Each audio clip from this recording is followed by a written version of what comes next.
Resultados de olaparib para pacientes com câncer de mama triplo negativo. Muito bons. Mas para responder direito essa pergunta, nós precisamos explicar o que é olaparib. É um medicamento que foi desenvolvido principalmente para agir em pacientes que têm mutações nos genes BRCA1 e BRCA2, que faz parte da classe dos medicamentos chamado inibidores de PARP.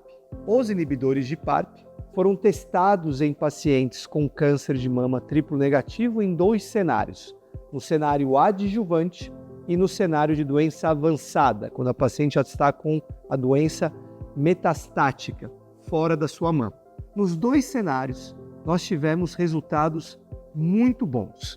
O primeiro é o cenário adjuvante, quando as pacientes que tinham um câncer de mama triplo negativo, que foram submetidas à quimioterapia antes ou depois da cirurgia e que tinham um volume grande de doença. Essas pacientes foram expostas a tomar o medicamento inibidor de PARP versus placebo e seguiram o seu tratamento convencional. Aquelas que utilizaram por um ano este medicamento conseguiram ter uma sobrevida livre de recorrência, ou seja, a doença não voltou, muito maior essa sobrevida do que para aquelas pacientes que não utilizaram este medicamento. E isso também se traduziu, no final do estudo, em um aumento de sobrevida global. Portanto, as pacientes tiveram uma sobrevida maior aquelas que utilizaram esse medicamento por um ano do que aquelas que não utilizaram. Portanto, no cenário adjuvante, ele é indicado e nós precisamos testar as pacientes com tumores triplo negativo para saber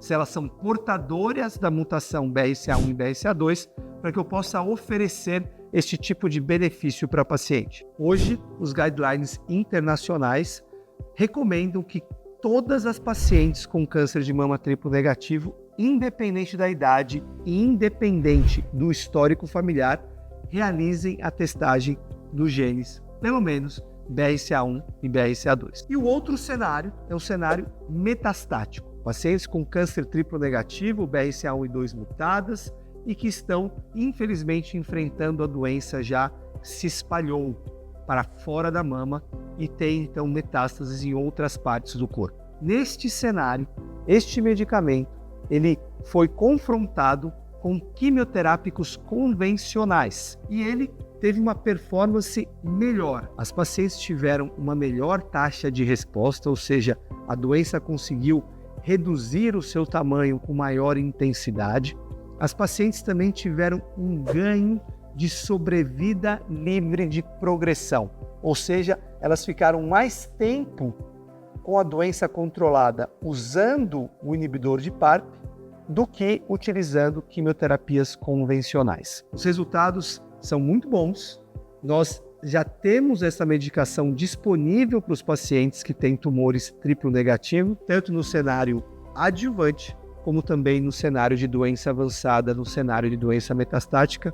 E nós precisamos encontrar as pacientes que têm mutações BRCA1 e 2 para que a gente possa oferecer este benefício, esta estratégia terapêutica que é muito relevante na condução, na jornada dessas pacientes. Se você tem alguma paciente com tumor triplo negativo, marque ela aqui. Essa informação pode ser muito importante para a condução do tratamento dela.